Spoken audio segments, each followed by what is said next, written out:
A Bíblia é o livro mais traduzido da história. Mas, e se algumas palavras tivessem sido mal traduzidas? E se ideias inteiras tivessem sido formadas com base em erros?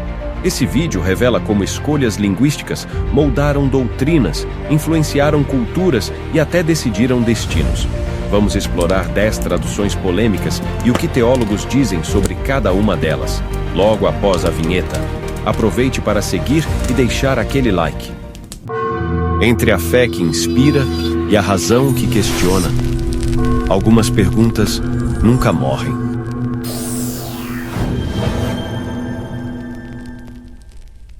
A Bíblia foi originalmente escrita em hebraico, aramaico e grego, línguas com estruturas, significados e expressões distantes da nossa realidade. Traduzir não é apenas trocar palavras, é interpretar sentidos. Pequenas decisões de tradutores ao longo dos séculos resultaram em mudanças teológicas profundas, o que se perde ou se impõe na passagem de um idioma para outro. O versículo de Isaías 7:14 é central na doutrina cristã sobre o nascimento virginal de Jesus. No original hebraico, a palavra usada é alma, que significa jovem mulher. Mas ao ser traduzido para o grego na Septuaginta, tornou-se partenos, que significa virgem. A partir daí, a tradição ganhou um tom sobrenatural. Teólogos questionam: essa escolha foi teológica ou linguística? A Bíblia traz termos como Sheol, hebraico, Hades, grego, e Geena, que representavam diferentes conceitos de morte ou punição.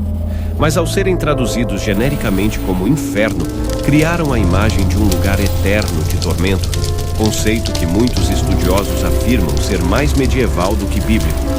O inferno, como conhecemos, talvez seja mais invenção do que revelação. Tradicionalmente, Gênesis 1:1 é lido como: no princípio, Deus criou o céu e a terra. Mas alguns hebraístas argumentam que a tradução mais precisa seria: quando Deus começou a criar. Essa diferença sutil muda a natureza da criação, de um ato fixo e absoluto para um processo contínuo. O que parecia sólido se torna interpretativo. Isaías 14:12 é frequentemente citado como a origem do nome Lúcifer, associado ao diabo. Mas o texto fala de Helel ben Shachar, estrela da manhã, filho da alvorada, uma metáfora para o rei da Babilônia. A tradução Lúcifer vem da Vulgata Latina, e essa interpretação passou a ser entendida como um ser maligno. Mas seria apenas um erro poético? A palavra grega arpazo, que significa ser levado rapidamente, aparece em 1 Tessalonicenses 4:17. Em algumas traduções modernas, virou base para a doutrina do arrebatamento.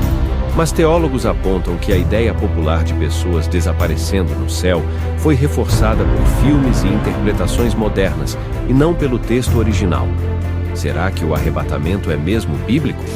Em 1 Coríntios 6:9, duas palavras gregas são debatidas até hoje: malakoi e arsenokoitai. Malakoi pode significar suave, afeminado ou até preguiçoso. Já arsenokoitai é uma construção rara, interpretada como homens que se deitam com homens. Mas há quem diga que se refere à exploração sexual ou prostituição. A tradução direta como homossexuais é criticada por diversos estudiosos. Em 1 Coríntios 14:34, Paulo parece ordenar que as mulheres fiquem caladas nas igrejas. Mas há indícios de que esse trecho pode ter sido inserido posteriormente por escribas conservadores. Outros textos paulinos mostram mulheres profetizando e liderando. A tradução e inclusão dessas palavras foram decisões humanas que moldaram séculos de exclusão feminina nos púlpitos. O tetragrama sagrado YHWH aparece mais de 6.000 vezes no Antigo Testamento. Em hebraico, ele é formado pelas letras Yod, He, Vav, He. Muitos judeus consideram esse nome impronunciável, e por isso, ao longo dos séculos, ele foi sendo substituído por títulos como Adonai ou simplesmente Senhor. Em português, surgiu a forma Javé, e entre estudiosos modernos é comum encontrar a reconstrução Yahweh, pronunciada como Yahuwah.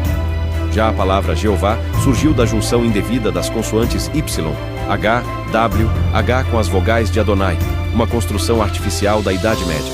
Ao trocar o nome de Deus por títulos genéricos, algumas traduções acabaram apagando sua identidade pessoal e relacional. O que era único tornou-se institucional.